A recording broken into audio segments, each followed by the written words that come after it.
Friends, I welcome you back to my YouTube channel and I hope कि आपको मेरी last story अच्छी लगी होगी। आज की जो कहानी मैं आपको बताने जा रही हूँ, इसमें मैं आपको ये भी बताऊँगी कि कैसे इविल स्पिरिट्स इंसान के डर से और उसके दिमाग से खेलती हैं, और अगर यहीं पर इस इंसान के ऊपर कोई ब्लैक मैजिक हुआ है तो उसकी लाइफ को कैसे डिस्ट्रॉय कर सकती है।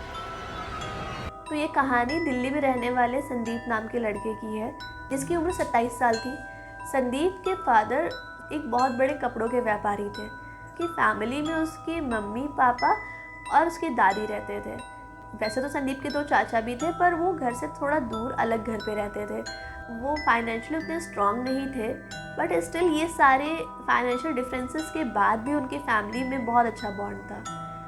संदीप की फैमिली वाले उसकी शादी करवाने का डिसाइड करते हैं। उसका रिश्ता एक बहुत अच्छी फैमिली को बिलोंग करने वाली पूनम नाम की लड़की के साथ तय कर देते हैं। जब पूनम और संदीप की सगाई हो जाती है और उसकी शादी को सिर्फ 2 महीने बचे होते हैं, तभी उसकी दादी की बहुत अननेचुरल तरीके से डेथ हो जाती है, जिसकी वजह से पूरे घर वाले बहुत परेशान हो जाते हैं और वो ये सोचते हैं कि हमें शादी की डेट को पोस्टपोन कर देना चाहिए। लेकिन फिर बाद में और फैमिली से मिलकर डिस्कशन करने के बाद डिसाइड किया जाता है कि पूनम और संदीप की शादी जो प्री डिसाइडेड डेट थी उसमें ही करी जाएगी। और इस तरीके से पूनम और संदीप की शादी उसी डेट को कर दी जाती है जिस डेट को डिसाइड किया गया था। और तब से ही संदीप के साथ कुछ ऐसे इंसिडेंट्स होते हैं जो इतने ज़्यादा डरावने और भयानक थे कि अगर कोई भी इमेजिन करे ना इस सबको, तो वो सच में बहुत डर जाए। तो शादी के 3 दिन के बाद पूनम की पग फेरों की रस्म के लिए वो अपने मायके चली जाती है। और जिस दिन पूनम अपने घर जाती है, उस दिन रात को जब संदीप अपने रूम में सो रहा होता है, तभी उसको ऐसा महसूस होता है सोते वक्त उसके चेस्ट पे कुछ बहुत हैवी सा रखा हुआ है।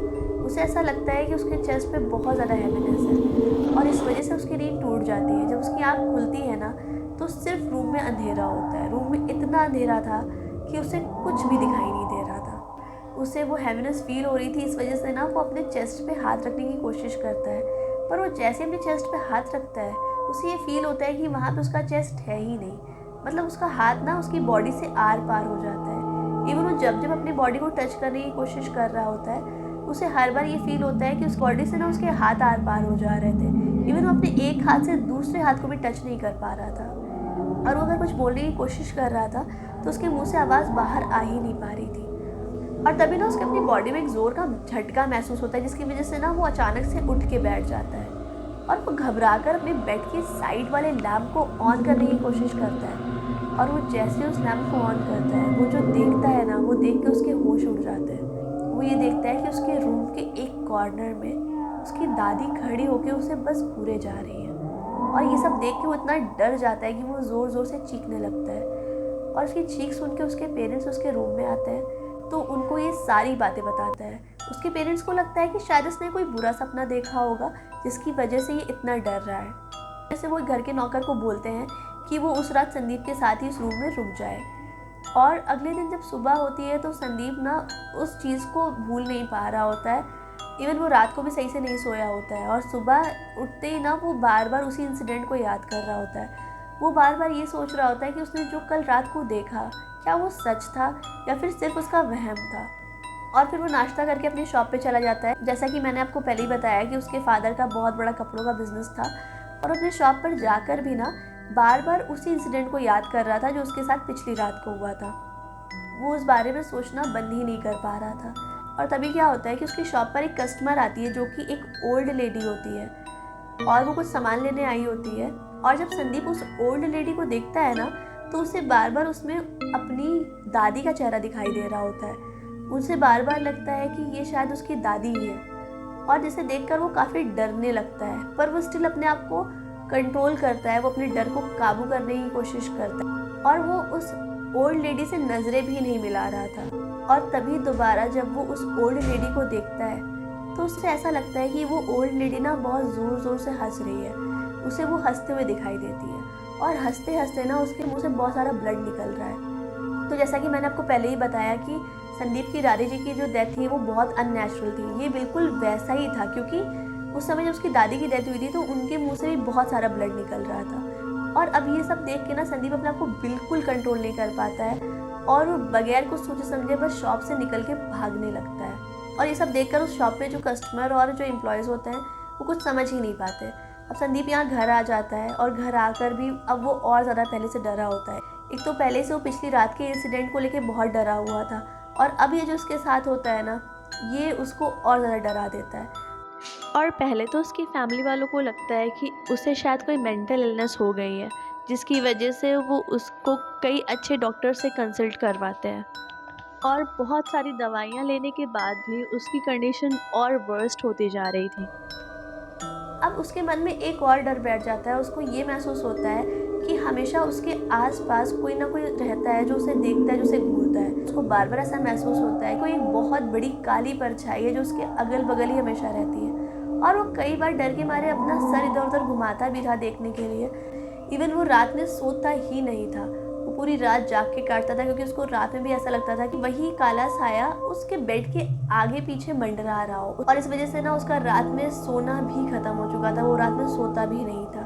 और जिसकी वजह से ना उसके हेलुसिनेशन और ज़्यादा बढ़ने लगे थे। वो अपनी फैमिली वालों में भी अपने किसी मरे हुए रिलेटिव का फेस देखता था।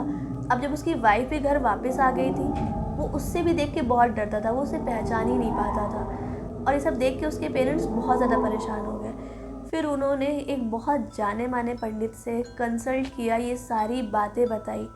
फिर वो पंडित जी ने अपनी विद्या और जो भी उनकी नॉलेज थी उससे उन्होंने पता किया कि संदीप के साथ जो हो रहा है ना, इसके पीछे का कारण एक्चुअली ब्लैक मैजिक है। उसकी शादी के टाइम पे उस पर कोई ब्लैक मैजिक कराया गया था जो इतना ज़्यादा स्ट्रॉन्ग था और जो उससे इतना ज़्यादा जुड़ चुका था कि उसे हटा पाना किसी के बस की बात नहीं थी। इसे सिर्फ वही हटा सकता था जिसने ये ब्लैक मैजिक करवाया था। और यहाँ तक पंडित जी ने ये भी बताया कि ये जो ब्लैक मैजिक है ये किसी फैमिली मेम्बर ने करवाया है और वो कोई लेडी है। अब ये सब सुन के ना उसके पेरेंट्स इतना परेशान हो चुके थे, उन्हें समझ नहीं आ रहा था कि वो किसके पास हेल्प लेने जाए। इवन वो यहीं पर नहीं रुके, उन्होंने कई पीर बाबाओं के पास जाकर भी हेल्प ली, पर कोई भी इस प्रॉब्लम को सॉल्व करा ही नहीं पा रहा था, क्योंकि वो जो कुछ भी था इस सब का सोल्यूशन सिर्फ उसी के पास था जिसने ये सब किया था। अब संदीप की ना हालत हर दिन और ज़्यादा बदतर होती जा रही थी, क्योंकि वो अपने घर वालों से भी डरा रहता था। वो खाना भी नहीं खाता था, उसके सामने अगर खाना रखा भी जाए ना तो उसको खाना खाना नहीं बल्कि कोई गंदी चीज़ दिखती थी जिसको वो देखकर कई बार वॉमिटिंग भी कर देता था। उसकी लाइफ में सब कुछ इतना चेंज हो चुका था और इतना डरावना हो चुका था कि उसको अपनी लाइफ किसी हेल्थ से कम तो नहीं लग रही होगी। वो बिल्कुल आइसोलेटेड हो चुका था। वो पूरी फैमिली के बीच में रहने के बाद भी वो एकदम अकेला हो चुका था। और ऐसे ही एक दिन जब उसकी शादी को 40 दिन हो गए थे और उसकी माँ रोज़ की तरह बहुत ज़्यादा परेशान रहती थी, उन्होंने सोचा कि एक बार मैं जाके देखूँ उसकी तबीयत कैसी है या फिर वो अभी क्या कर रहा है। और उसकी वाइफ किचन में कुछ नाश्ता वगैरह प्रिपेयर कर रही थी, तो वो उसको देखने के लिए जाती हैं कि वो अभी किस हाल में है या फिर वो क्या कर रहा है। तो रूम अंदर से लॉक था और वो कई बार नॉक करती हैं पर संदीप दरवाज़ा नहीं खोलता। उसको कई बार आवाज़ देती हैं और वो दरवाज़ा नहीं खोलता है। उसकी माँ बहुत परेशान हो जाती है और फिर वो उसके पापा को बुलाती है। उसके पापा भी उसको कई बार बुलाते हैं, कई बार आवाज़ देते हैं। उसके पापा बाद में उसके घर में जो नौकर था उसकी हेल्प से वो दरवाज़ा तोड़ने की कोशिश करते हैं। जब वो दरवाज़ा तोड़कर वो अंदर जाते हैं तो वो जो देखते हैं ना, वो देखकर उनके पैरों के नीचे से ज़मीन खिसक जाती है।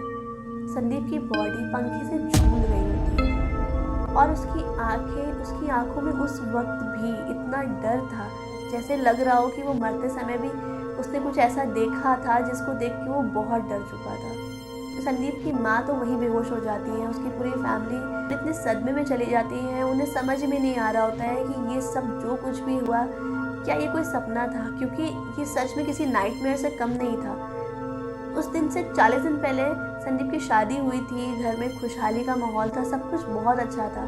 और 40 दिन के बाद आज संदीप की मौत हो जाती है। ऐसा कहा जाता है कि ब्लैक मैजिक जो होता है उसमें जो भी काम करवाया जाता है ये सब वो कोई इविल स्पिरिट की हेल्प से करवाया जाता है।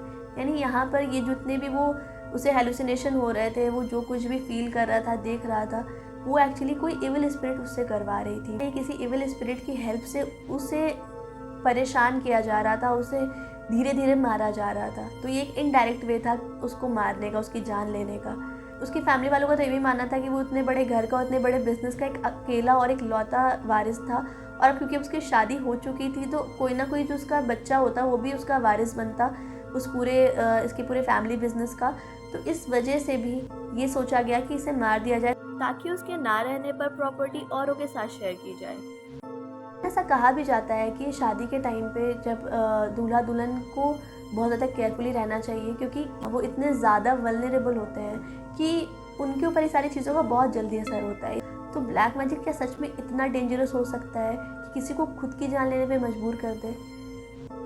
एंड आई वुड से कि अगर ये ऐसा है then it should not be done. I don't know कि ये कितना सच होता है या फिर कितना नहीं, पर मैं अगर संदीप के केस को देखूँ तो मैं एक बार सोचने के लिए मजबूर हो जाती हूँ कि ये सब चीज़ें भी क्या पॉसिबल हैं। तो यही थी संदीप की कहानी, जो मैं कहूँगी कि बिल्कुल भी एक हैप्पी एंडिंग नहीं थी, और संदीप या फिर कोई भी ये डिज़र्व नहीं करता कि उसकी लाइफ के साथ इतना बड़ा खिलवाड़ किया जाए। तो आपको मेरी ये स्टोरी कैसी लगी? अगर आपको मेरी ये स्टोरी अच्छी लगी है तो आप इस वीडियो को लाइक करिए एंड इस स्टोरी को ज़्यादा से ज़्यादा शेयर करिए। और अगर आपके पास भी ऐसी कोई रियल स्टोरी है तो मुझसे शेयर करिए, मैं कोशिश करूँगी कि मैं उस पर एक वीडियो बनाऊँ। और मैं जल्दी आपसे मिलूँगी एक नई स्टोरी के साथ। Till then, goodbye and take care.